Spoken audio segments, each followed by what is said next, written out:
Welcome back to the Ghost Bunny Podcast. I'm your host, Bridget Marcourt, with a brand new episode for you guys. My guests today are the hosts from Hometown Ghost Stories podcast. That's Rob Coakley, Jesse Wilkins, and Dave Wilkins. Hometown Ghost Stories cover a different haunted town every week on their show. Occasionally, they even travel to some of the world's most haunted locations to investigate. They're part documentary, part open discussion, where they are known to bring the chills and the laughs. The group launched the show after having a lifelong interest in the paranormal and experiencing hauntings of their own, and I can't wait to chat with them today. Rob, Jesse, and Dave, thank you so much for doing the show today. Thank you so much for having us. We're excited to be here. Okay, I was doing my deep dive into your guys' podcast and everything, and before I even talk about how you guys got here and what you do and all that stuff, I saw a show you guys did on Modesto, California, and I'm not from Modesto, but I'm from pretty close to Modesto, and I have to know what's going on there. It was a while ago that we covered that episode, so I do remember there was one specific case that caught my mind that I read in a book of this. It was written by a detective who went all across the country and to different towns and just had weird experiences with paranormal things. And this one in Modesto, this one case in Modesto that she had, that was it was a murder of a woman, and the boy, I don't remember. That episode was a while back. The weird thing about Modesto is it's one of our more popular episodes, especially on YouTube. People still comment on that one to this day. So it really hit a nerve with the people of Modesto that they liked it. Not hit a nerve. Hitting a nerve's bad. But they seem to enjoy the hauntings. I know there was a train station. I think that's the one you're talking about, Dave, where they were at the train station and the little boy saw the that was a different haunting. But the one it was something where a woman was murdered. And then I think the people who lived in the house later, their little boy kept seeing her ghost. And then he saw a picture of the woman on a newspaper, and he said, that's the lady. And it happened to be the lady that was murdered in the house before them. Oh. Something along those lines. It was about 2.5 years ago that we covered this. So really? That's so funny. When I brought up your guys' site, it's like the first one that pops up. Oh, no kidding. That's funny. I wonder if it just associates your area with a location that we covered or something. Oh, I wonder if it does that on your website. That's so interesting. Well, there's a lot that goes on in Modesto, and some people would say that it makes sense that there's a lot of things that go on in Modesto. Yeah. But one of the things that I've covered about Modesto is there's a store there called Daydreams Nightmares, and it's a Halloween store. It's a Halloween store year round, and they rent costumes to year round. Mostly a costume rental place, but they sell a lot of props and stuff too. And I'm friends with the woman who owns that, Dana. That was a funeral home, wasn't it? Yes, yes. It used to be a funeral home with a crematorium and everything. And it is so haunted there. It's crazy, all of the stuff that happens. I mean, she has, the security cameras that run at night, and things will just get shoved off the shelf. Or she's even got things outside that looks like a very ghostly apparition is walking past the store. Mm-hmm. Just lots of creepy things going on there. It's so active and so fascinating. Yeah, there's this machine there that turns on. Apparently, one of the reports is that the machine turns on at night and will weave its own fabric, which I would like to see how that comes out. That's interesting. Yeah, if there's an interesting pattern. I don't know about that happening, but I just know a lot of.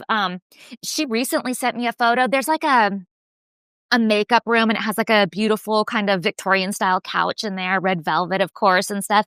And she sent me a picture. She got an alert that there was a movement in the store or whatever. So she went to her camera, and it looks it's really hard to tell if it's a man or a woman, but it looks like a figure sitting on that couch. And something looks weird about the eyes, because the eyes look real. Of course, it's that weird security camera footage too, but something looks weird about the eyes. They look very dark. Yeah, and I know they have poltergeist activity there as well, so I wonder if they picked up on that or if it was the figure that triggered the motion sensors. Very spooky place, though. It is. It's so cool there. But yeah, as soon as I saw Modesto, I was like, oh my gosh. It felt like home, but not home kind of thing. Very close. And then another thing that really caught my attention is the Hinsdale house, because I just got to go to the Hinsdale house finally and spend an evening there. Have you guys been, or did you just do a story on it? No, we have a full investigation video up at the Hinsdale house. So we covered we did our normal show where we talk about all the hauntings and the history, but we also went to the Hinsdale house and did a full investigation there as well. So what'd you guys think? What'd you guys discover? Like what were your thoughts on everything? It was one of our favorite locations that we've been to. We really liked how remote it was and how, we've done so many different investigations in so many different places. And this one was just one of the best experiences because it was just so detached from reality and civilization and everything. Not detached from reality, but detached from civilization. And it's just such a small house that as soon as you walk in there, you just feel the heaviness of the energy of that place. It was a good experience for us. Yeah, and just so the listeners know, when you go to the Hinsdale house, first of all, it's in very rural area of New York anyway, in Western New York, but then you drive kind of like way out into the countryside, but then you get on like a dirt road, and you're on the dirt road for a really long time, and then you take another turn onto another dirt road for a really long time, and then it kind of twists and turns, and then you see the forest start coming up, and then there's the little house sitting there. Just off by itself. It's the first place, and I still think the only place that we've gone to investigate that, like, when we got out of the car, you just felt something, whether you were outside or no matter what room you were in. Every other place I've gone to, I've gotten like a weird feeling in like a certain room or a certain floor of a house or a certain area. Everywhere at the Hinsdale house, you just got this sinking feeling that something was going to happen the whole time you were there. Yeah, they say the outside is very active as well as the inside. They said you don't even have to go in the house to experience things. Yeah, we were doing a live stream for our group investigation in the living room. And you know how there's the dolls on the back corner of the wall over there? They were on camera, and our viewers, like all at the same time, started typing the dolls are moving, which was cause for concern because I don't want to do anything with dolls because they're the worst. Nobody wants a doll, right? So yeah, that was scary. That's people that we actually, listeners that we've grown to know and trust. So they weren't like just pulling our leg on that one. It was a bit creepy when we started getting those messages come through on the chat. Definitely. What kind of equipment were you guys using there? We were running the kind of our standard stuff. So we had the REM pod, we had a bunch of motion sensors, we had a grid sensor that definitely scared the hell out of Rob with some interesting readings. Brave. Yeah, that's your traditional stuff: spirit box, flashlights, all sorts of goodies. And we ran most of that investigation with night vision. Yeah, we have the motion sensor music box. The one that when you go off and it starts playing the creepy song. Yeah, which people don't understand that, like, when you're just in a room with it and the lights are on and you're showing people, it's not that bad. Dave was in the basement by himself, and that thing started going off while he was there. Yeah. And I'm glad I wasn't the one in the basement for that one. Yeah, it was scary. But we also saw because we got the security cameras, because what's cool about this place is they have the security cameras in every room, and they'll give you the footage if you pay for it. So we watched that security footage in the basement, not while I was down there, but while nobody was down there. And there was like this big rat that was running around. So that could have been what was tripping the motion detector for me. But it's funny. I was going to ask if anybody went in the basement because I went with a group. There was, 1, 2, 3, 4, 5, 6 of us, I think. And everybody declined to go into the basement except for 2 of us. And I was like, I don't have a problem going in the basement. Let's go in the basement. So Tammy from Hollywood Paranormal and I went down into the basement. We sat down there for a while and there was a little bit of a vibe, but I wasn't scared. I didn't feel like anything was going to get us or there was anything crazy down there other than a rat. Did you feel like there was something going on? I didn't feel the presence of the rat when I was down there, but I felt the presence of something. I think I would prefer a ghost to a rat. Would you? What about like the forest and back? Did you guys go to the Giving Tree and? You're gonna have to watch this investigation, Bridget. You're gonna have to see this. So I was the only one out of everyone that hadn't gone up to the tree during the day and at night. So we do solo investigations, so we'll all kind of pick who's gonna go where. And I ended up being the guy who got picked to go into the woods. And it's a straightaway shot to that tree, it turns out, but I still managed to get myself lost in the woods. And survived a brutal, vicious attack. From you've been to the tree, so you know it's about 30 paces from the house. Right. I'm like, wait, it's not. You can't get lost. Oh, you can. Apparently you can. You underestimate me. Also, 30 paces, we're getting Wild West Dave all of a sudden. Yeah. Clicks is that. Well, there's definitely energy out of that tree. Yeah. Yeah, the whole area. I mean, I think the scariest part was the upstairs of that house more than anything. And it starts with just the staircase because how that's legal ever in the history of history. Right? Just so It's the listeners know, when you're sitting it's a very small house. When you're sitting in the kitchen, there's a little tiny staircase. It goes straight up to the upstairs and there's no landing. The rooms are on both sides of it. But like when you step out of the room, you step straight onto the staircase. So if you are not watching your step, like I asked when we were there, I was like, how did they let little kids like sleep in here? How were you not scared they were going to fall down the stairs at night? yeah, it's insane because the family, the Dandy family, there was so many of them, and that house is so small, so they were cramming kids. And did you ever read the book about how many animals they had too? They had like No. 4 dogs, raccoons, badger. I don't know. They had like 100 pets as well in this little house with 6 people. It's just insane how they were able to live like that. I must have Yeah. missed the part about badgers. I don't think they had Yeah. badgers. It was something. Badgers It was living in a you know. house that small with a bunch of honey badgers. Horrifying. Oh my gosh. Well, so when we got a lot of communication, it felt like we got a lot of communication in the main living room. We had one of those what do you call them? The light strand where it Tripwire? goes off. Yeah, the tripwire. We had Yeah. the tripwire out, and it seemed to sort of be communicating between that and the spirit box. We felt like we were talking to a woman who was maybe it was her house at one time. And she seemed to kind of like girl time. It felt like we made her a cup of coffee or a cup of tea, I think, and set it over there. And we just felt like we were it really felt like we were talking to somebody. I don't know. It just seemed to have like intelligent communication back. That's we very got cool. a pretty weird thing on the grid sensor. Besides the time that Rob was freaking out during his solo investigation, we had right when we were setting up, and it was on the live stream too. Like we had the grid sensor show up, and that will project against the wall. And then if anything crosses in, the way the one that we have works is if it's hotter than what's in the room, it'll show up as red. If it's colder, it'll show up as blue. And we got the silhouette of a person standing like it was almost like split because it was like half on the grid and half off to where it wasn't projecting anymore. And you could see the head, the shoulders, the body. And we're like, oh, that's weird. That looks like a person. And there was nobody standing there. And then eventually it moved a little bit and then it went away. And it was like right when after it finished calibrating and like right when we started the live stream, it was actually really cool. It was blue because it was red. It was red. If I remember correctly. Might have been blue. Now I got to blue. I thought it freaked us out because it was blue. Because I remember I'd wave my hand in front of it and it would show up red because obviously my hand is hotter than room temperature.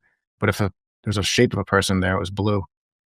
That brings up an interesting question because I have is it like FLIR, I think is how you pronounce it, Mhm. that goes attaches to my iPhone. And I'm always like, am I looking for a cold object? Am I looking for hot objects? Like what would a spirit present itself? We always think cold spots and things like that. But would it be? And then somebody just told me any kind of anomaly, if it's hot or cold, if you see something standing there, then it's, just go with either. The way I understand it is the cold spots occur when something is drawing energy from the area in order to manifest. So if you caught something cold, that could just be the cold spot that is left from whatever was drawing the energy from that area. If you catch a red spot, that could be a manifestation of energy in the form of heat. That makes sense. Yeah. Incorrect. It was blue. I just pulled up the clip to see. But yeah, you can see like a head, like the body, and maybe even a leg in that little clip that we have. And it's on camera. So if you look up our Hinsdale episode, it's there. Did you go into Olean and talk to any of the townspeople at all while you were there? We stayed in Olean. Yeah, we probably stayed at the same hotel. Did you go to any of the? I mean, we went to the bars, which is going to shock our listeners that we went and had a couple drinks. But Yeah. we were talking to one of the bartenders, and we had our shirts on, so always a conversation starter. Yeah, we usually try to go whenever we go out. We try to have shirts on. It depends how much we've drank, Jesse, as you know. For clarification, we're the hometown ghost story shirts we had. Yeah. Yeah. So it gets people to talk to us. They start telling us their stories. And one of the bartenders told us that when she was younger in the 80s, when the house was abandoned, she went there with some friends and they threw rocks at the house, as young, terrible teenagers do. And they broke a window, and they came back the next day and the window wasn't broken anymore. And there's no way anyone. They said they broke all the windows, if I remember correctly. Mm-hmm. Yeah. Wow. So there wouldn't have been enough time for them to repair it or anything, but they're all like, we broke these. What happened here? The house was vacant at the time, so there would have been nobody to repair them. So, and it wasn't like they went and there was all new windows. She said they went and it was like the old windows as if they had never been broken, which is just weird. That is weird. How fascinating. Okay, how did you guys all come together? How did you know? Two of you are related, right? But then how did you guys all know you had ghost stories or share an interest in this? Well, it started off years and years ago with, I mean, we've been friends for a long, long time at this point, unfortunately. And we're kind of stuck with each other as it goes now. But we just kind of, just as friends do, you just start talking about things, and we had an interest in the paranormal. And I think we all have our own individual ghost stories from when we were children. I live in Bridgewater, Massachusetts, as your listeners may know, is the Bridgewater Triangle. Mhm. I'm sure they've heard of. And I grew up in a haunted house in Bridgewater, my grandparents' house, and that sort of kickstarted it for me. And we used to do investigations there before we sold the house. So, and then we just kept the wheel spinning. We went and did an investigation in North Adams years and years ago at the Houghton Mansion. And it was just one of those things that always stuck in the back of our heads. And I was finally like, I'm going to do a show, I think, if you guys want to do this with me. And that's sort of how it started. Yeah. Well, tell me about your grandmother's house. What happened there? How'd you know it was haunted? So when I was younger, when I was 8 years old, my little brother was 2 years old, and it's middle of the day. We're just me and my mother on the first floor. He's on the second floor. And I always had a weird feeling in this house, didn't like it. And while we're on that floor, we hear him start screaming. And now my little brother, terrible child, we just figured he got into something, hurt himself. But we run up the stairs and he's back against the wall. And he's got all the color drained from him, and he's pointing, going, "The man, mummy, the man, the man, mummy, the man." And he just kept saying it over and over again. And it really stuck with me. And as the years went by, the internet became more prominent because I'm very old, as you can tell. And once we were able to start researching stuff, I started looking up the house, and I found that the original owner of that house, after he had built it, he had lived there for years and years with his wife. It was a farm. It was actually the Oakley farm, which is that sign that's behind my head. We found that in the attic. And one night he had a cow that would get out of the barn or out of its enclosure all the time. And it was storming. And he went to go get this cow with his dog, and he never came back. And this is all documented in the local newspapers from 1949. And 2 days later, the National Guard was looking for him. And the local Enterprise paper was interviewing his nephew or niece, and they're standing there, and as they're interviewing the relative, out of the woods behind the house, the dog came out, and behind the dog, the cow came out. But the man never came out, and they still to this day have no idea what ever happened to that man. No idea. That is very weird. Yeah, it's a crazy story. I've talked to a few locals that were alive of the time, and there's two prevailing theories. The first one's really wild, but it's we're close to the Hockomock Swamp and the Nip, which is a haunted lake around here. That woods led to the Nip. They think he either went in quicksand, which is crazy, or he was hit by a car and someone did something with the body. Okay, the quicksand to me is one of those things that's almost like a unicorn, it's a fake thing and doesn't really exist, but I guess it really does. I've never seen it. Yeah, just like a Batman plot. I've only seen it in Georgia. That's the only place I've ever seen quicksand is near the Okefenokee Swamp when I was down there. It really trips me out, and I'm scared of it. I don't want to see it. But the first thing I went to in my head was aliens, an abduction. It is the Bridgewater Triangle, so And a cow was involved. I feel like maybe they were trying for the cow, but accidentally got something else. It's definitely a possibility. There's a lot of weird things that go on around here in this little triangle of ours. Your story of your grandmother's house sort of reminds me of when I was younger. My grandma's house, also 2 stories, and we would go there with my cousins every Sunday after church, and we would hang out there, and I just had this feeling that it was haunted there, and it was scary if you were by yourself, but when I was with my cousins, they were way more scared than me, so I loved to, like, play it up and, like, scare them and Yeah. stuff, and I remember doing, like, mini investigations, and this was before there was such a thing as investigations that I ever knew of. And I would be like, if there's somebody in here with us, make the door open. And it wouldn't have been closed all the way. It was like, this. And then we would like slowly see it start to open. And my cousins would like lose their mind and like flip out. And then I'd be like, okay, now make it close. And I just thought it was so cool and funny. And I felt like I was doing it or something. But now I'm looking back at it thinking, wait, I was ahead of my time doing an investigation. There you go. Yeah, you're definitely ahead of your time. Yeah. Just Might to have wrap actually up been a ghost too. Yeah. Just to wrap up the story on their house, it was our first episode. We covered it with the first episode, and um, like months later, I get a private message asking me like, "Is this the address of the house?" And I was like, "Well, it is, but I don't tell anyone it because we don't own the house anymore." And she was like, "I'm the new owner." And then she started listing all the stuff that had happened to her, and some of it was stuff that I left out of the episode that happened to us because I was trying to we still try to come at everything with like a skeptical mind. But, Yeah. like, the craziest one was she she had renovated the whole house, and when I lived there, we would go upstairs, the attic door would be open, like, half the time, even though it had 2 sliding locks. It tilted a little bit, so I always thought they just slid out and the door opened, but after they renovated the house completely, the attic door is now in a new spot on the 2nd floor, and it's deadbolted, and she's like, "And one of the weirdest things is just half the time when you go upstairs, the attic door's wide open, even though we know we deadbolted it." So, That gives yeah. me chills. Yeah, And what it's like about you guys? What was your first experiences? So mine was kind of funny. When we decided to start the show, I was more of a skeptic, and my role on the show was going to be like the resident skeptic of the show. And then when I was talking to my mother about it, and she's like, "You're a skeptic?" She's like, "Do you know you have a ghost story from when you were about 2?" I was like, "No." Tell me. So we had moved into a house down in South Plymouth. This is before Jesse here was born, and I was the only child. So they bought the house, we moved in, and everything's normal. They noticed little things here and there, like their keys would go missing and they would show up in a different place that they didn't leave them or whatnot. But the weirdest thing was that I had an imaginary friend that I didn't have before we moved into the house. And even more weird is I had named this imaginary friend Bernie. And my mother, I remember her thinking like, I don't even think he's ever heard that name before. It's such an unusual name for a 2-year-old to come up with, Bernie.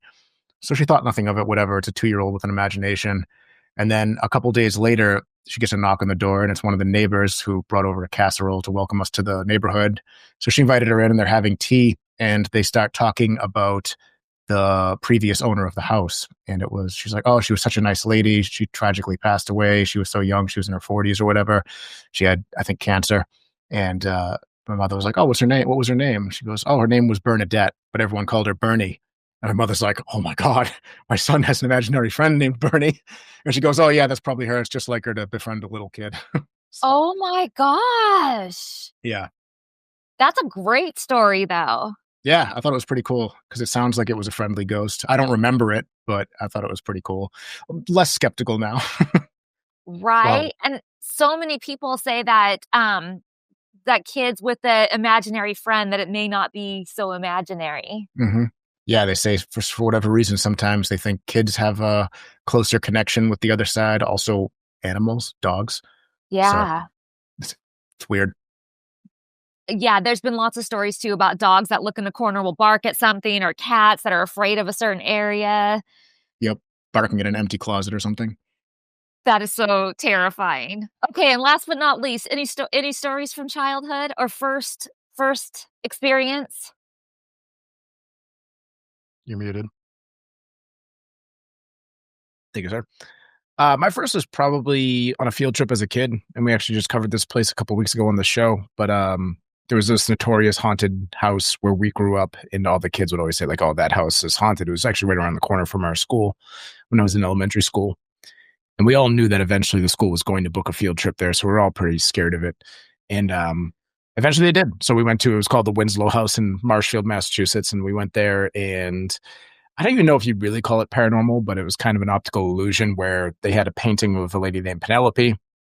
And she's also one of the ghosts that's rumored to haunt the place. And at the time, the tour guides, they weren't shy about hauntings in the building. So we asked about it, and they told us all about it. And a lot of places now, like if kids specifically on school tours ask about hauntings of a haunted location, the tour guides will say like, ask your parents or something like that. Like the tour guides will avoid it so they're not spooking the kids.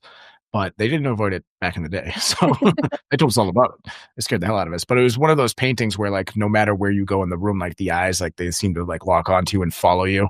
So all the kids are moving all around the room and experiencing that optical illusion. But they told us the story of the lady in the white dress who kind of moves from window to window up there, and the other hauntings that are associated with the place. So that really sparked an interest in the paranormal for me. And then it was, throughout life, just going to go visit haunted places and everything.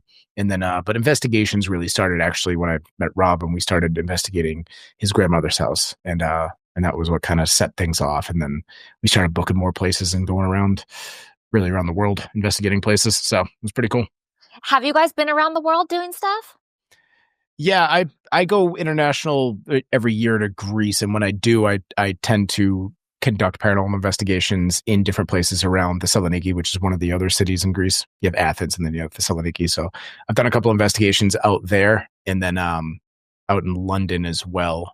But these guys, we're booking some international trips for all three of us to go. But the international ones so far have been solo for me. I would love to do more international stuff. I did. I was in Scotland just to do, like paranormal stuff and everything. And I did like the tours and Greyfriars and things like that, but not like a real investigation. I stayed at the Witchery Inn, which is haunted for sure. And, I tried to put myself in all the places, but like I didn't have a connection to do like an actual investigation anywhere. Yeah. But it must be cool to do one in Greece. Very cool, very beautiful, very old. So it's like when you do investigations in the United States, you're like, this building is 100 years old. And like, that's like, wow. And then in Greece, you're like, yeah, this might be 8,000 years old. We don't know. So it's you never know who you're connecting with and stuff like that. But I went out to one island out there. It was off the coast of Crete, and it's called Spinalonga, and they call it the Island of Ghosts. I was like, gotta go there. Absolutely. So we actually had to rent a boat to get there. We could have taken a ferry, but that's what tourists do. We're not tourists. So we rented a boat and went out there, but apparently only the ferries can park at the dock. So I literally had to hop off the boat and swim to shore to go and check it out. So I'm like holding my phone and my equipment above my head. Like I couldn't do like a real paranormal investigation there, but the island was really cool. And it's abandoned, but they do like tours to show it. And it's basically a fortress and stuff like that. And basically the history behind it was when leprosy was running rampant through Greece, they would just take all the people with leprosy and send them off to that island. And they would strip them of their citizenship, strip them of their property and everything, and just basically send them off to this island to live amongst themselves and try to survive. And so we have no idea how many deaths occurred on that island. It was so infected that even during World War II, when the Nazis took over Germany, they looked at that island because it's Greece. what did I say? Germany. Yeah, the Germans Okay, took over Germany. Okay, whatever. I said when Germans took over the country, didn't I? Anyways, whatever. No. Shut up, Dave. Everyone told Dave to shut up at the same time.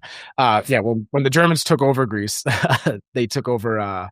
They even avoided that island. They're like, it's full of people with leprosy. All right, never mind. We don't need it, and they avoided that island. So, but it also created more hardships for them at the time, and probably created more deaths and more hauntings because they also, the Germans being awful during World War II, of course, they cut off all supplies to the island. And they obviously very much needed those. So it was a rough go of it, and then it got even rougher and rougher. And now it's called the Island of Ghosts, probably for a reason. It reminds me of the island off of Venice called Poveglia or Poveglia. Some people call it. I was going to go because we just got back from Italy and we were going to go to that island, but I did a little deeper dive on it, and I'm finding all the stories may not be true about that island, that it may not have been where they sent plague the people with the plague, and that it was more used for like maritime stuff and not. I think both. So it's got a lot of history. Now, you might be right. I'll have to look more into whether or not those have been debunked. But as far as I know, there's like mass graves, like they were just burying people during the plague. And then not only that, even if you go past that with Pavalia, they had a building there and they turned it into an insane asylum. So See, I heard that wasn't true that might not either. be true either. Yeah, a lot of it seems to be legend. But Yeah. They said there's 12 people buried on the island from plague. that's not enough. Well, I mean, it's more than enough, but it's not enough according to the stories. The stories are thousands and thousands of mass Tens of graves. thousands. Tens Send of all thousands. your hate mail to Jesse, please. Not us. 12 is enough for hauntings, for sure. One's enough for hauntings. Yeah, I mean, that guy said that, not to you guys, but like I said on my podcast before, like that doesn't mean it's not still haunted. There were still people that lived there. There still was a hospital there that took care of like the maritime people and things like that. But, there were 2 other islands that were plague islands that actually had hospitals on it to take care of those people. And, this island supposedly was not one of them. But there's conflicting things out there, so I didn't end up going because I was like, I'm not sure I believe in this story anymore. As far as I know, it's also like restricted. Like you got to kind of pay a guy with a boat to be like, drop me off and please come back at some point. Yeah. So I had a private boat hired with a historian on it. They weren't going to let me get on the island. They said they can't let anybody on there. You have to have like a permit from the government to go on the island. Or you sneak it. Or just take your own boat and swim over. Or you pay the guy to just be like, just drop me off and come back in a couple hours. Yeah, do a little ride around and come back and get me in a little bit. Right. Okay, let's see. I wasn't even looking at my notes here. Let's see where I'm at. Okay.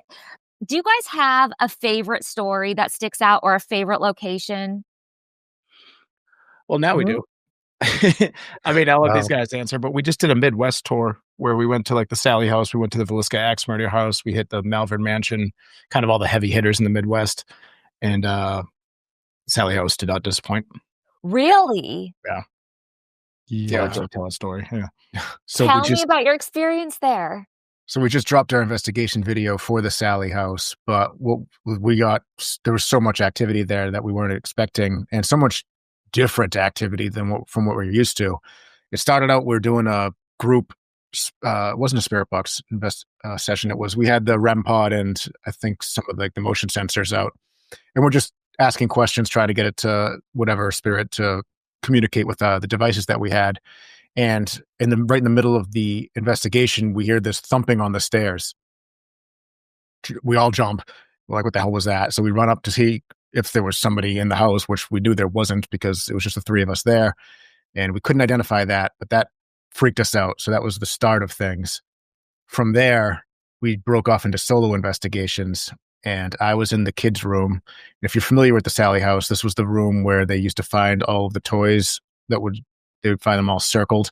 Like nobody would arrange the toys that way. They just find them that way.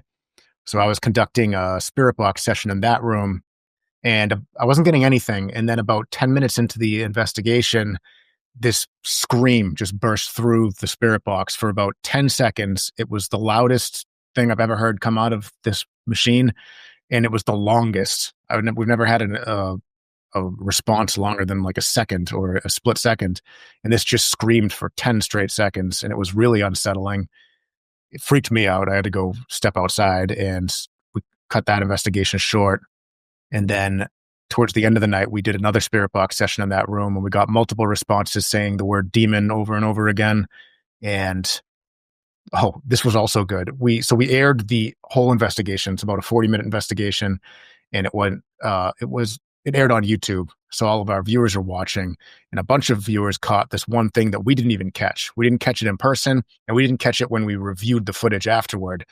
When we were sitting in that room having that group investigation, we asked a question, Jesse cracked a joke, and then one of the dolls on the bed next to Jesse sat up. Yeah, it didn't fall over. It sat up. And we went back and reviewed the footage because someone said they're like, oh, the dolls are moving on the bed, and Jesse was sitting on the bed. So I'm like, yeah, whatever. I'm sure that was just whatever from him moving on the bed. But no, he said something, and that everything was still, and that doll just sat straight up, and we were like, oh my God. So, yeah. And for the listeners, the Sally house, it's a house where it used to be a doctor owned the house, and a little girl went in for surgery there, and she wasn't put under or anything like that. They did surgery while she was awake, and she ended up dying under surgery, and she was Sally. yep, that's the ghost of Sally. Yeah. So basically her mother rushed her there in the middle of the night because she was having severe abdominal pain, and the doctor said, this has to be appendicitis. We have to operate now. So he gave her the anesthesia, but rushed and started the operation before the anesthesia kicked in, which is a nightmare, absolute nightmare. But they believe she could be one of the spirits that haunt the place. They also believe that there's heavy demonic activity. The Deb and Tony Pickman, who lived in the house back in the 90s, experienced crazy stuff in that house. Things spontaneously catching on fire in the house. Tony would get scratched. He would have scratches that actually would just appear on his body. They did an episode of Sightings back in the 90s. And when the TV crew was there, they had the cameras on him, and they were watching the scratches manifest on his body in real time. And it was so crazy that even the host came out to the location, which he never did for any other episode, just to see what the hell was going on at this house. And yeah, one of the most violently haunted houses in the world. I haven't been there yet, but it is on my list. Every time I talk about a new location, I'm like, that goes higher on the list now. Yeah. Well, that one is a great one to go do, because then you're only 2 hours away from the Villisca Axe Murder House. And how was that? That was because I'm fascinated with the case in general of the Villisca house. Like, it's just been something I've always been fascinated with. So going to the house was surreal. Mm-hmm. But also growing up on the East Coast, when you go to the Midwest, it is it's a whole different ballgame out there. Like, it is, our towns are next to each other. We were going 40 minutes in between towns in the Midwest before, and then there's only 1,000 people there. But it was really cool to see that location. We haven't aired that investigation yet. Okay. But we did get some good stuff there as well. And just so your listeners know, we don't investigate every place we cover. What we do is weekly, every Tuesday night, we go live and we talk about a different haunted town somewhere in the world. And we cover all the hauntings there. And we do like a documentary for the first 15 minutes. And then we do a group discussion afterwards. So we try to go to a lot of places, but we try to cover just as many places, because every town has that weird haunted house that you want to know more about. Absolutely. Every town. It doesn't matter if there's 100 people there or 1,000,000 people there. Like, every single town has like their spots. Yeah, absolutely. It's crazy. And some of the stories that we've come across and places we've gone to or haven't gone to, they just sort of, I'm sure you've come across this, where you're researching a story and you're like, there's no way any of this is true. And we sort of came across that one time have you heard of Emily's Bridge? No. It's in Vermont, and it's at like a skiing town. It's an old covered bridge. And there's a story behind it where, like, this girl, Emily, she was trying to run away with this boy that she loved. He was, classic story. He's supposed to meet her at the bridge at midnight. He doesn't show up, and she decides to, take her own life. There's no documentation on it at all. You can't find anything on it. They think it's an urban legend. We actually went up there because we were like, hey, it's close enough to us. We're close to Vermont. We're in the Boston area. And we went up there, and as we're like just kind of in the area going around, Dave's got his voice recorder, and he's just asking some questions, and he played it back, and we got a voice of a girl, like a girl saying "behind you" on the voice recorder. It's one of the best EVPs we've ever captured. He was terrified. He came over running to us. It's insane how scared Dave gets. I was excited to show you. I was not frightened. And he loves to exercise. So Yeah. you just get a good jargon. Yeah. And then we also caught we saw some shadow figures on that was one of the more realistic shadow figures that I've ever seen. Cause I'm always skeptical about shadow figures. Like, it just could be something casting a shadow. But on that one, like, I very clearly saw what I thought, and this is the middle of the night. It's like 4 degrees outside. It's absolutely freezing. And I could have sworn I saw a guy who was like climbing over the railing of the bridge. And my first instinct was, I thought it was like a security guard that was like going to kick us out. which, by the way, that would be an insane thing for a security guard to do, would be hide under the bridge like a troll until people show up. And I was prepared to be like, oh, my bad, we're going to take off. And then I was like, what? There's no person here. And it was gone. But like, I remember distinctly seeing like the figure of a man climbing over the railing. It was the weirdest shadow figure experience that I've had. For sure. Interesting. Yeah, when you said climbing over, like that just makes me think of Waverly immediately for the crawler that they have there, the creeper. Like crawls on the ceiling. Yeah. Yes. So many people have experienced that. Yeah, we got to go there. That's on the list. That's like one of the top places on my list to go to. So maybe we can do it together. We'll do a huge investigation there. Yeah, we do a big live show about it. Okay, because you guys are in the Boston area, this place has been on my radar lately. I think because it was for sale and I love the style. And I'm like, I want this. My sister and her husband live in Boston. And they were like, no, you don't want this place because you don't want to live in Gardner, Massachusetts. But it's the S.K. Pierce mansion. Well, it's beautiful. Before we talk about it, do you want to hear what happened? Yes, tell me everything. Tell me everything. So the night before we investigated that place, like the house is beautiful, by the way, before we tell this story, but the house is beautiful. But the caretaker comes up to us and goes, oh, it's a good thing you guys weren't here last night. Somebody got shot across the street in the liquor store. Yeah, no wonder they're like, you know. Because they shot like through the door, I guess. You could still see all the bullet holes like in the glass. We're like, all right. Oh my gosh. No wonder they're like, you don't want to live in Gardner. Yeah. I mean, other than the shooting at the liquor store, Gardner seemed like an all right place. Yeah, it's quiet. It's away from the city. It's really doesn't seem terrible. There's much worse towns in Massachusetts. It's just that happened right before we went there and investigated that place. So yeah. Okay, tell me, what is the history of that house? Do you know? Well, you have the story with S.K. Pierce and his history, and he had a factory, I believe it was like across the street. And, oh man, we've covered too many places. He had this underground tunnel that connected his house to the factory.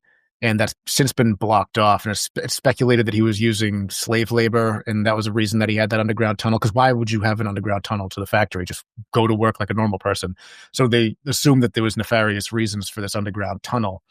Now, there was also a story where they found bones in the stove in the basement or in the furnace. And they believed it to be human bones. And they turned it over to the police. And since then, things kind of got lost in translation between the police and the people. But it's believed that they had a servant girl that was murdered in the house, and they burned her body in the furnace down in the basement. There are speculations on whose body it could have been. There's also skeptics who are saying that it wasn't human bones at all, but people swear that they were. They say that they got him examined and everything like that, and then the police never gave him back. It's kind of a big conspiracy kind of thing going on there. Two separate bones, right? They gave one to the police and they gave one to, I don't want to disparage someone, but was it ghost hunters? Like, who was it that they gave the original bone to? They said they gave it to Jason Hawes and he never gave it back. We can't. That's what we were told. We don't know that to be true or not true. Yeah. Also, there's like no verified reports that like S.K. Pierce was using slave labor. And then there was like some other reports that came out where they're like, oh, this awful act happened here because a psychic came in and told us that. It's like, hang on, like the guy's not here to defend himself. Let's try not to pitch him as like a slave owner or like a predator or something like that. Like, I don't think I did. No, not you. I was just saying like this is what a lot of people come to the conclusion of why this place is evil. And it's like, there's no proof of that whatsoever. Like I hate doing that to people who aren't here to defend themselves, especially when there's no evidence whatsoever of those things happening besides a tunnel. He very likely could have just built the tunnel underground so he could walk to work and not have to encounter the people of Gardner, Massachusetts. Yeah, so he doesn't get shot going to a liquor store. Or the weather. It's Massachusetts. Maybe it's easier, like if he wants to bring a chair home to do a project, to cart it through the tunnel than it was to carry it across the street. True. Get shot. I don't know. Who knows? But yeah, there was other speculations on who the bones could have been from. They say it could have been like a young sex worker that was strangled to death by a jealous lover. Like they have all their different kind of theories about it. But it did serve, after it was his home, it served as a boarding house for a while, which is where you get a lot of your mysterious deaths that happen inside of the building. There was a guy who he was drunk and he fell asleep, and I think he dropped a cigarette on himself and lit himself on fire and burned to death, or died from those injuries, which is pretty awful. And we actually got some interesting communications in his room where they actually have like a piece. They have like a piece of the burnt bed, like framed, I think, if I remember correctly, like on the wall. It's very eerie to look at. But yeah, he unfortunately passed away. But there was a bunch of deaths inside the building. I believe they had they had a baby who died there, and bunch of stuff. Sylvester. What kind of things do people experience when they're there? It's a wide range. But yeah, a lot of people connect with the guy in the room where he burned to death, and they get different kind of communications. They think there's something female there. They think there's something darker there. And Rob experienced plastic on a window. And, okay. Scared the First of all, I wasn't the only one to see this. First of all, we had a guest, Crystal, with us. We were all in the basement, and they have the plastic over the windows because, again, we're in Massachusetts, and sometimes there's a draft that will bring the plastic in or out. But this plastic, it shot out in a way that I've never seen plastic just shoot out, and it was really unnatural. And me and Crystal both saw it and My favorite reacted at the is same when time. Rob tries to tell the story and make it sound scary. It was scary, dude. Yeah. Watch the video. You were there. The wind shoots, like wind does to plastic on a window. Anyways, No, it wasn't. It was very, it scared the unnatural. life out of us, and it didn't help that right before that, and this was not paranormal. We're in the basement, all of us, and all the lights just go out, and we're like, "Oh my god!" And then they come back on, and then like later on, the lady upstairs that was like the caretaker who was kind of just lurking while we were doing the investigation. She's like, "I didn't know you guys were down there, and I shut off the lights. You gave us a heart attack." And then Rob saw a window. So, And then he saw Watch the video. yeah, we got plenty of activity. It was a creepy investigation, but I can't believe how well they've upkept that house. Like that house looks amazing. So whoever It's awesome. I don't know if it's sold already or whatever, but it's a good investment for whoever's going to buy it. Yeah, it's beautiful for sure. You guys did an investigation with 2 girls, 1 ghost at the Lizzie Borden house? No, we did an episode where we talked about the Lizzie Borden house with them. We didn't actually get the link for an investigation. They had linked up, I think, I can't remember who they linked up with for that investigation, but they had discussed it on our show. Oh, with Morbid, yeah. Yeah. I mean, if they ever want to do that again, I would do an investigation with Morbid and 2 girls, 1 ghost. That'd be very good for a show. But, so last time I was in Boston, I went on Morbid's show. Nice. Oh, cool.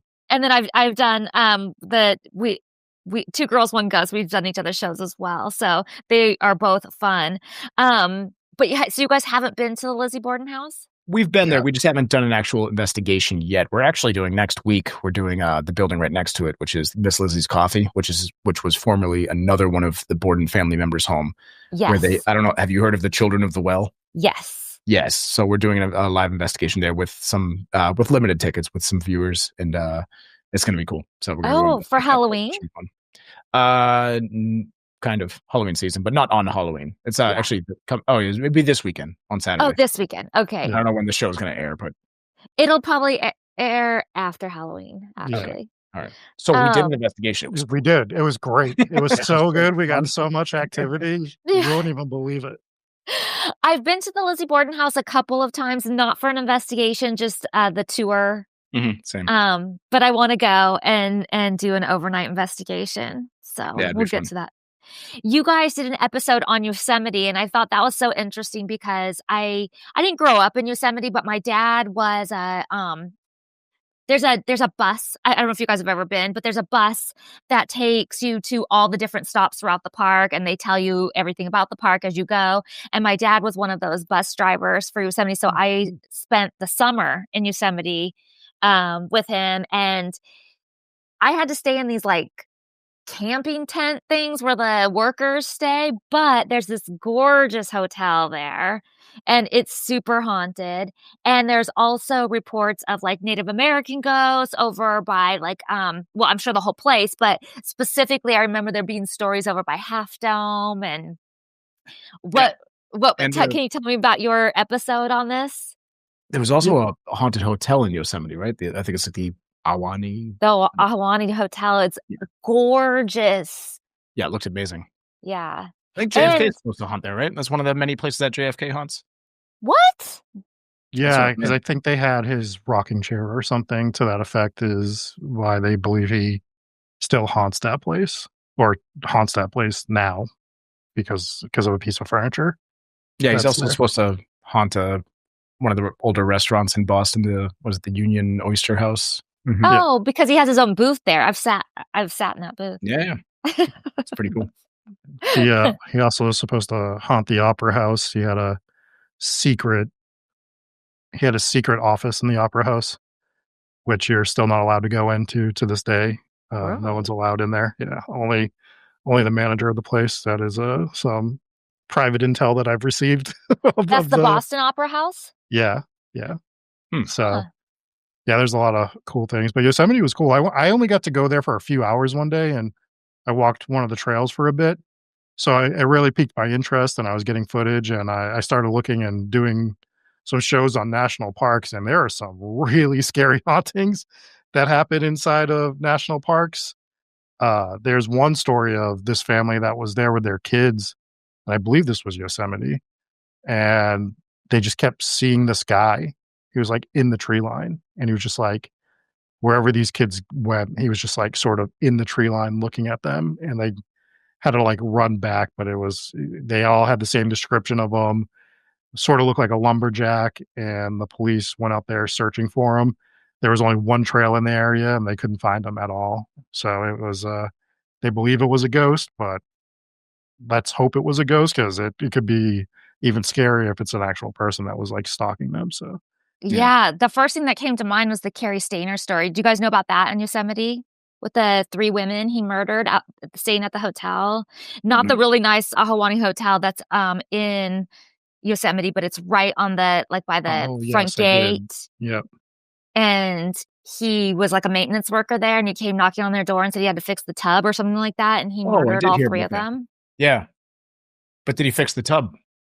I'm not sure. I don't think so. I don't Yeah. think so. I don't think he got I- around to it.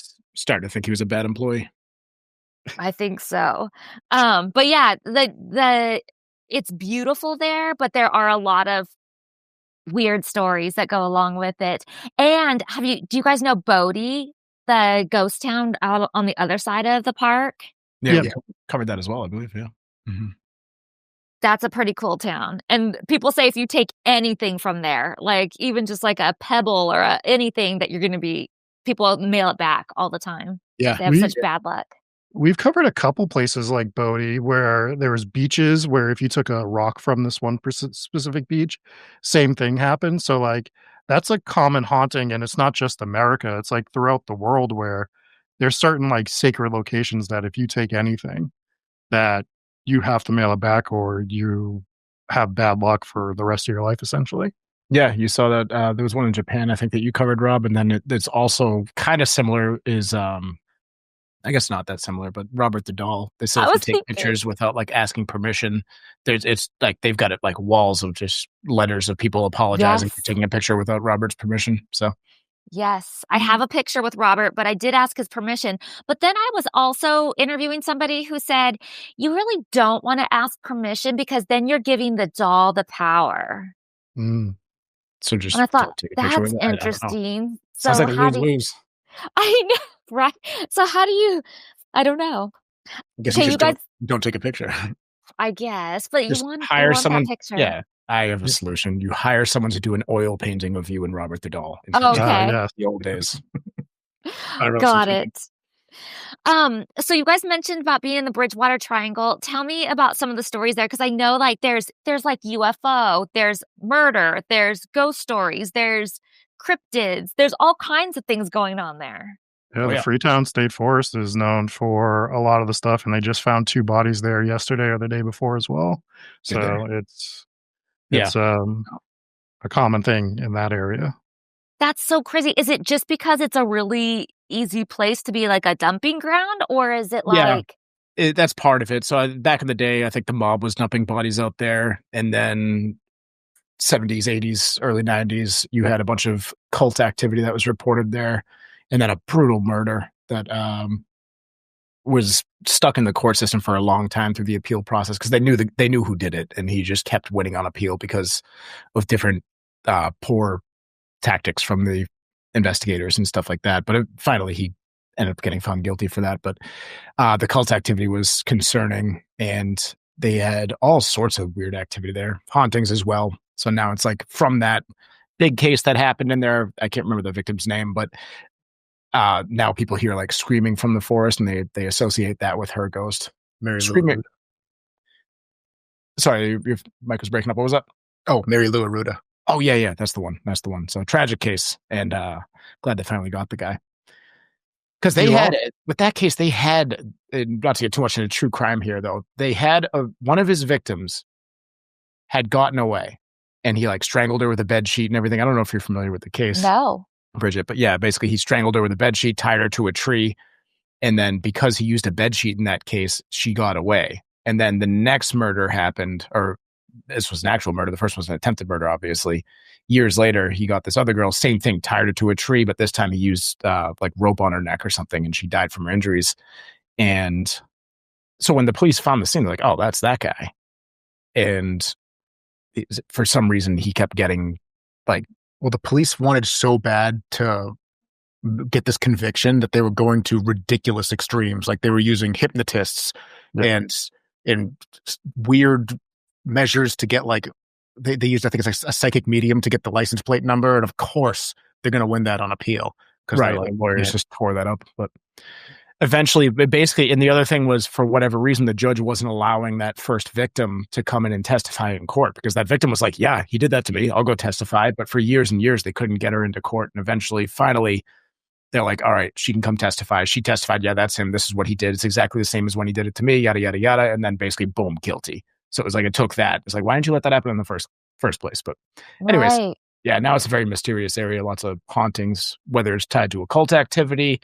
They believe that something could have been conjured up through the rituals that they were performing there, or it's just the vast history of it. And then you can also go way back to King Philip's War and everything that, in the area where sacred ground. Basically, you have every single reason on a list for this place to be haunted, and it is. So, yeah, Freetown State Forest, very heavy place. When you walk in there, you're like, oh, this doesn't feel right. Yeah, very unsettling. Yeah. Well, something in your guys' neck of the woods, not Massachusetts, but the Conjuring House has been a hot button area right now. Do you guys have any thoughts on the Conjuring House? Hopefully it ends up in the hands of somebody who can run it properly, because it's such a cool location. It was one of the first locations that we got to investigate after we started the show. And it was in not this previous owner, the owners before, who were really cool. Corey and Jen. Yeah, I think so. Yeah. And then we got to go there for the night, and the house is awesome, and the property is fun. It's just so cool. And it's such a creepy atmosphere. And I can't wait for that place to be back in the hands of somebody who can run it properly. It's so confusing, and I don't know where the story will be by the time this airs, but like it was going to go up for auction on Halloween, and then it got taken off the auction. Supposedly somebody swooped in and bought it before the auction happened. That's what I heard, but you'd think that we would have heard by now if that were the case, right? Maybe not, but they like bought the banknote or something. Yeah. They didn't actually buy the property. It's like a whole weird like thing. So so it sort of resets the whole thing. And I'm not a lawyer. Yeah, I don't understand how that works either. But so something happened kind of under the table or behind everyone's back kind of thing. And now we don't know what's happening. And Andrea Perrin is like losing her shit for real about about who's going to get this house and what's going to happen to it. And she's very, very concerned over it. And it's the last thing she needs to be concerned about right now, because I'm sure you guys know she's very sick. Yeah. And apparently the mortgage was sold on October 8th, and the property was transferred to a new owner. And they haven't released the identity of the new owner yet, but that canceled the Halloween auction, which that would have been cool to go to. We're pretty late on Halloween, but yeah, everybody's kind of like, who is it? Who did it? Who did it? Because there's so many names that people are throwing out there, from Zach to Matt to, it could even be Lance. There's so many people that it could be. Yeah. I wish it was us. Which was us. No, I wish you Or guys had Jason it. Hawes. I feel like that would have been a kind of ironic ending to that story because the previous owner was like going after Jason Hawes. If he were to actually go through it, I know he was like raising money for it. I wish Yeah. it landed Sure in is. his hands because he was fundraising for it and stuff. So that would have been cool. But And that's who Andrea wants to get it. So, I mean, she was still upset about it. I think I got something sent to me today, so it was probably from yesterday. So I'm assuming it wasn't him because whoever has it knows. And so if it was Jason, she would know that he had it. it wasn't. As far as I know, it wasn't Jason. They haven't revealed the identity of who actually bought it, but hopefully it's someone that's gonna run it like it's supposed to be run, and hopefully we can get back in there and do another investigation because that place is awesome. Well, hopefully Yeah. someone's keeping up with it right now because we are in New England. That house is old. Pipes could be bursting and nobody knows because it's not occupied right now. So that's my concern with the house at the Yeah. moment. Yeah. Okay, I just have a few more questions for you guys. Penhurst. Did I see you guys say you were at Penhurst or the Penhurst Paracon in 2023? Yes, Because I think I was there that year. Oh, no, Are you? we missed I'm each other. pretty Yeah, we've done I it was- a couple years. Yeah, we did 23 and 24. We did not do this year. I didn't do this year either. I was like going back trying to figure out exactly what year. I'm pretty sure it was 23 that I did it. Thoughts on Penhurst? Big, heavy. That place is dark. What It's tragic. real tragic history. That's another one of those places where as soon as you pull onto the property, you're like, holy shit. Like it's just such a big, just scary area. Just the buildings, the shape they're in and whatnot, and that coupled with the history and just the heavy feeling that you get in the air there. It's just, that place is intense, I think. Yeah. Those ones are harder for us to cover too because we do our like documentary part where we do like 15 minutes of just the story with no interruptions just so that we can get the full story out there. And then we do a group discussion, and as you can tell, we like to tell a joke or two. But anytime kids are involved, it's really hard to do that type of story and tell jokes. So I Yeah, remember there aren't many jokes to be made about Penhurst and its history. So It's one of our more somber episodes. Yeah, it's a definitely. little tough to do those ones, but it's important to tell the stories as well. So there's that. Definitely. When I was there, there were caretakers that used to actually work there, and they were talking about how it was just like a lack of, for many, it was a lack of just funds and people to help. Like they were just so understaffed, yeah, and they were understaffed, and the money that was going to each person at the time, I think it was like 15 cents a day per patient was the funding that they were receiving. Contrast that with the zoo down the street. The zoo was getting $2 per animal. So it's like the Wow. fact that the zoo was receiving more fund, not that animals don't deserve funding, but that they were treating the animals better than they were treating the humans. And it was just, a huge lack of resources, but there was also rampant abuse as well. So I think you had a lot of people that worked there that were angels and that were doing great work, and they were overworked, understaffed, and they were doing great. But you also had people in power who were just awful, doing experiments and terrible punishments. What was the guy's name? He was like Dr. Evil or Dr. Pain or something like that. Like the guy that was like the head of it. And he was just like, he was open about it. He wasn't even kidding. He's like, oh yeah. He's like, I'll do this kind of punishment if someone's misbehaving. And like, it was a different time, but it's like, he was openly talking about the abuse that he would inflict on these patients. And it's like, I think it might have been Dr. Fear. I don't remember, but it was some really, really perfect name for him. Yeah, too on the nose name for Yeah. I think it was Dr. Payne sounds right. Right. Something like that.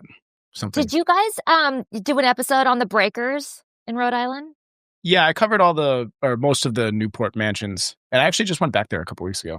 What a nice place. Oh my gosh. First of all, those mansions, if you've never been, those mansions are so gorgeous to go. You can take tours during the day. They are incredible. I just imagine like the parties and the events or being able to stay there back in the day, how amazing that would have been. The most ridiculous thing sorry to cut you off. The most ridiculous thing too is like these weren't even their main houses. These were their summer cottages. I know. So this is where let's go for a couple weeks to the summer cottage.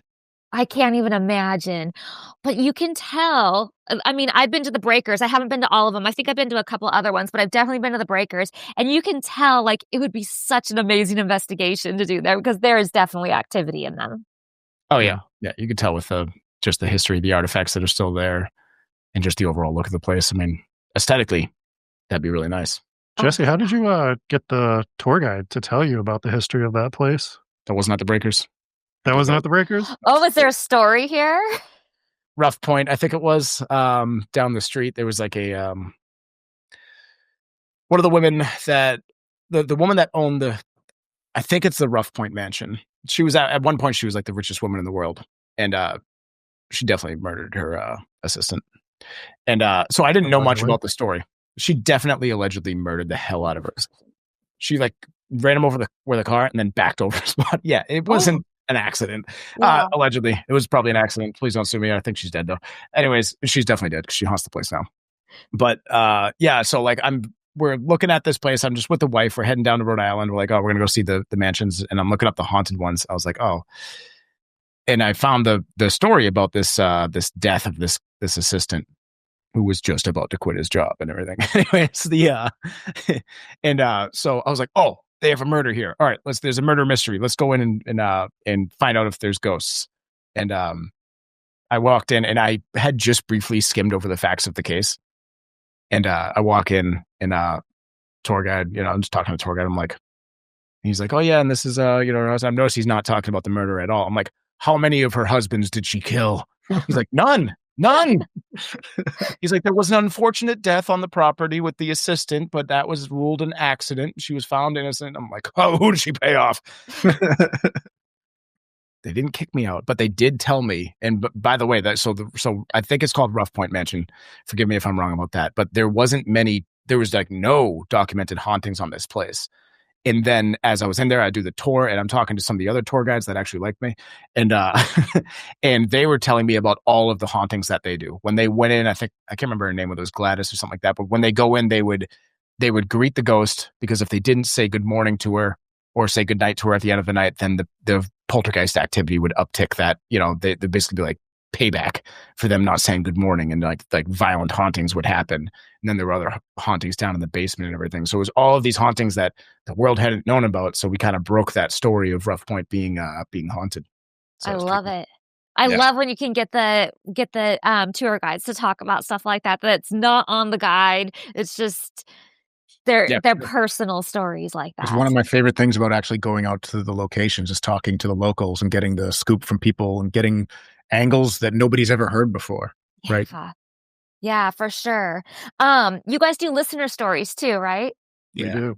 What is there a crazy listener story that like still is in your head? There was, they're all really good. These are some of our favorite episodes, and they're some of our audience's favorite episodes too, because it's, you listen to every paranormal podcast and they all cover the heavy hitters, the ones that everyone's heard, but you want to hear different people's takes on them.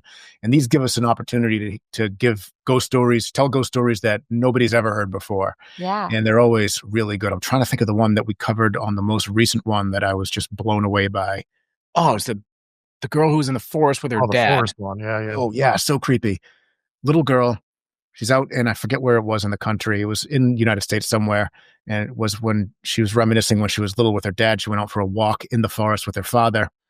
And at some point during the walk in the woods, she gets turned around and then she can't find her dad. So she goes running down the trail trying to find him. And then she sees him up ahead and she goes up to him and he looks weird. Like he's not acting weird. He's not really making eye contact with her. He's looking kind of through her, not at her. And then he starts leading her deeper into the woods, and he's walking weird and he's not really talking to her. And then she gets freaked out and she runs back the other direction from her father, mind you.